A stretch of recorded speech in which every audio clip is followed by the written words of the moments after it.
जो ईमानदारी के सर्टिफिकेट देते थे उनका कैसे एक के बाद दूसरा मंत्री जेल गया और जेल के बाद बेल भी नहीं हुई, और साल भर से ये कभी सत्येंद्र जैन जी को, कभी मनीष सिसोदिया जी को, कभी संजय सिंह जी को, इन सबको ईमानदारी के सर्टिफिकेट माननीय मुख्यमंत्री अरविंद केजरीवाल जी बांट रहे थे। अभी तो सत्ता है तो वो जो बोलेंगे वो चलेगा। जब सत्ता नहीं रहेगी और जो कैग की रिपोर्ट आ रही हैं, जो हिंडनबर्ग की रिपोर्ट आ रही है, उनकी इन्वेस्टिगेशन होगी न्यूट्रल, तब पता चलेगा कौन ईमानदार है कौन बेईमान है। अभी तो उनके पास सत्ता है, वो कुछ भी बोल सकते हैं। शराब घोटाला तो घोटाला है बाय केजरीवाल, घोटाला फॉर केजरीवाल एंड घोटाला ऑफ केजरीवाल। अरे शराब घोटाले के मास्टरमाइंड और किंगपिन और सरगना ही केजरीवाल है। इस साजिश के तहत 2 नवंबर को अरविंद केजरीवाल को ईडी ने समन किया। उन पे झूठा केस लगा के उनको गिरफ्तार करना चाहते हैं ईडी वाले।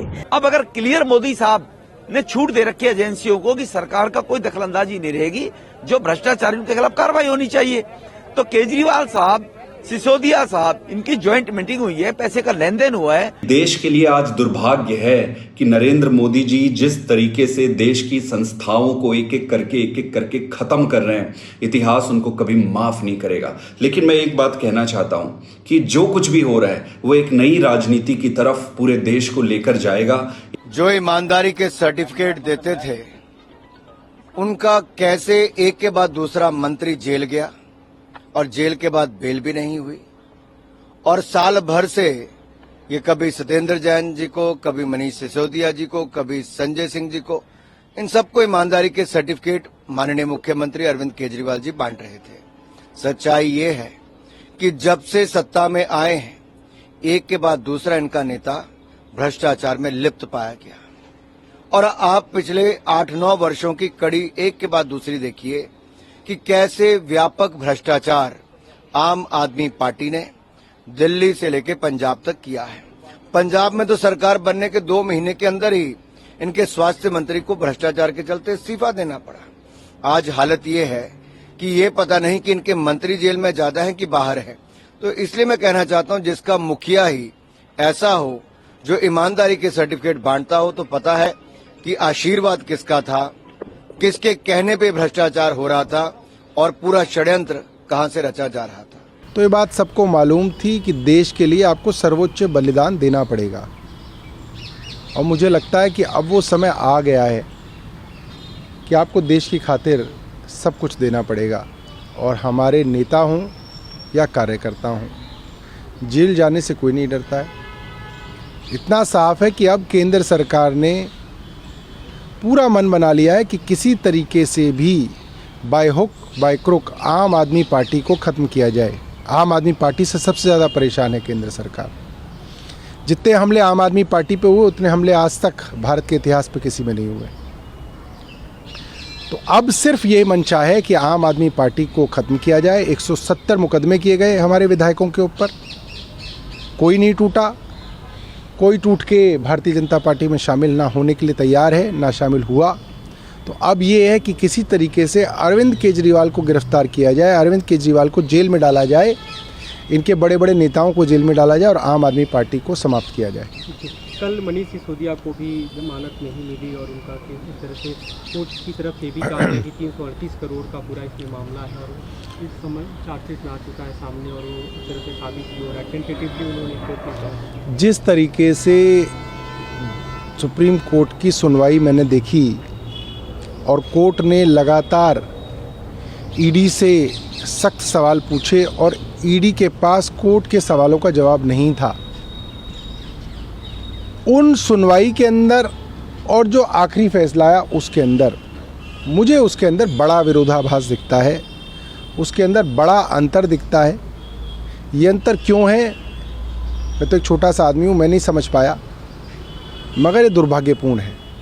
केंद्रीय मंत्री अनुराग ठाकुर, उनकी तरफ से बयान है, उन्होंने कहा है कि जो लोग ईमानदारी का सर्टिफिकेट बांटते रहते थे अरविंद केजरीवाल, उनके ज़्यादातर मंत्री एक एक करके अब जेल जा रहे हैं, और अब तो ये बताना मुश्किल है कि बाहर ज़्यादा मंत्री हैं या जेल में ज़्यादा मंत्री हैं। अब देखिए, अनुराग ठाकुर जी के पास अभी तो सत्ता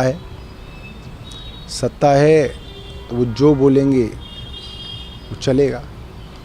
जब सत्ता नहीं रहेगी और जो कैग की रिपोर्ट आ रही हैं, जो हिंडनबर्ग की रिपोर्ट आ रही हैं, उनकी इन्वेस्टिगेशन होगी न्यूट्रल, तब पता चलेगा कौन ईमानदार है कौन बेईमान है। अभी तो उनके पास सत्ता है, वो कुछ भी बोल सकते हैं। शराब घोटाला तो घोटाला है बाय केजरीवाल, घोटाला फॉर केजरीवाल एंड घोटाला ऑफ केजरीवाल। अरे शराब घोटाले के मास्टरमाइंड और किंगपिन और सरगना ही केजरीवाल है। आज तो लॉ एनफोर्समेंट एजेंसीज को, ईडी को मुहर लगी है सुप्रीम कोर्ट की कि उनकी जांच जो है वो सही दिशा में जा रही है। शराब घोटाला हुआ है, 338 करोड़ रुपए का मनी ट्रेल मिला है। मनीष सिसोदिया कट्टर ईमानदार नहीं, कट्टर बेईमान है। संजय सिंह, विजय नायर, मनीष सिसोदिया सब आपके साथी जिनको आप कट्टर ईमानदार कहते हैं, उन्हें lower court, high court, supreme court ने बार बार बेल डिनाई किया है, बेल नहीं दिया है। तो क्या कोर्ट विंडिक्टिव है? क्या कोर्ट विद्वेष की भावना पर काम कर रहा है, या आप झूठ बोल रहे हैं और आप भ्रष्टाचारियों को बचाने का प्रयास कर रहे हैं? और वो इसलिए कर रहे हैं क्योंकि इस जांच की आंच आपके दरवाजे तक पहुंच रही है। ये तो कोर्ट के सामने बात आ चुकी है एविडेंस के रूप में कि किस प्रकार से दिल्ली सरकार के सर्वोच्च पदों पर बैठे हुए व्यक्तियों के एक्टिव कनाइवेंस और कंस्पिरेसी के साथ ये शराब घोटाला किया गया। क्या आपकी जानकारी के बगैर ये भ्रष्टाचारी पॉलिसी आई?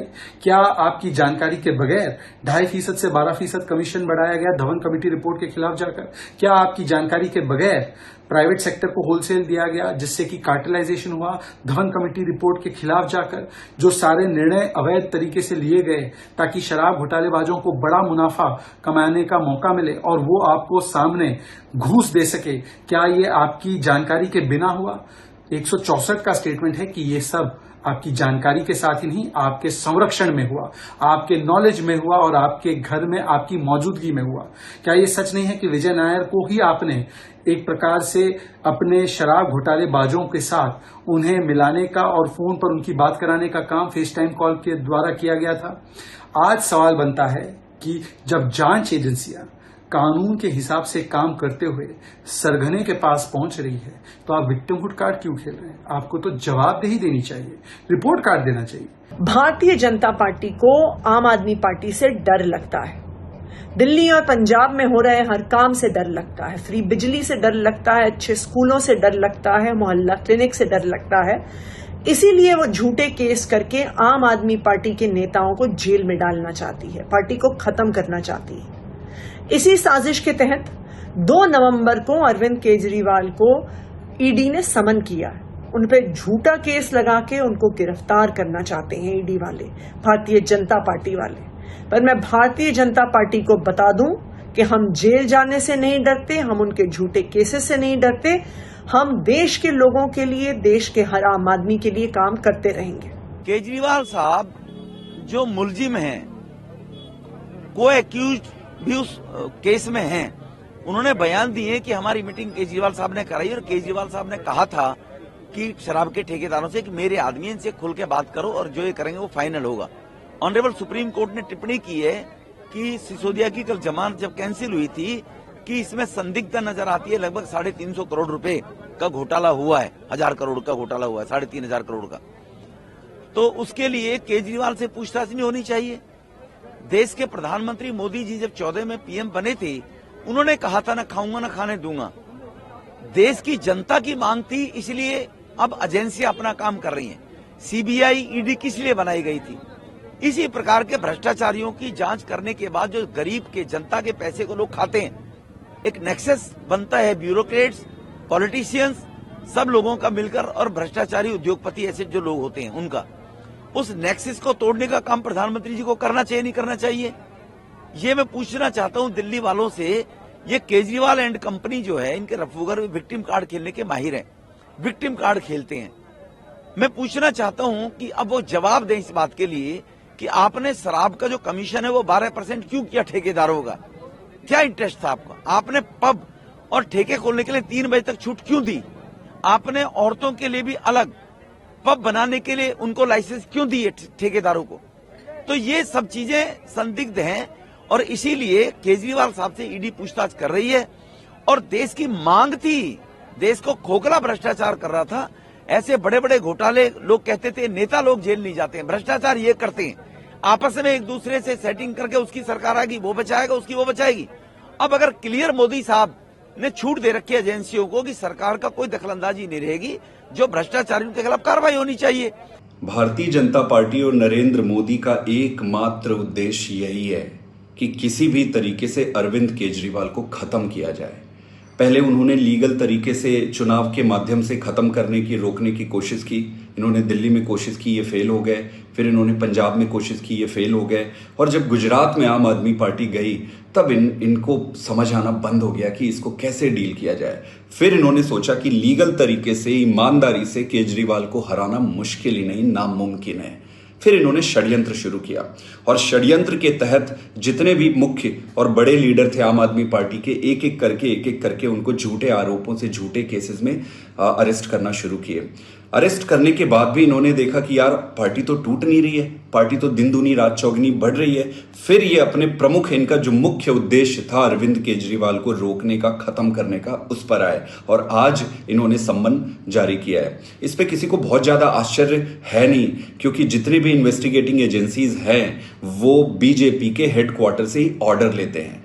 तो ये देश के लिए आज दुर्भाग्य है कि नरेंद्र मोदी जी जिस तरीके से देश की संस्थाओं को एक एक करके खत्म कर रहे हैं, इतिहास उनको कभी माफ नहीं करेगा। लेकिन मैं एक बात कहना चाहता हूं कि जो कुछ भी हो रहा है वो एक नई राजनीति की तरफ पूरे देश को लेकर जाएगा। एक इन सबसे चर्निंग होगी और एक नई राजनीति का उदय होगा, सत्य की जीत होगी। और जो मर्जी ये कर ले, अरविंद केजरीवाल को खत्म करना इनके बस की बात नहीं है, क्योंकि अरविंद केजरीवाल सच्चाई के साथ खड़ा है। हम डरने वाले नहीं है। आप जो मर्जी करना चाहे आप करो। ये देश की राजनीति अरविंद केजरीवाल के लिए तैयार है।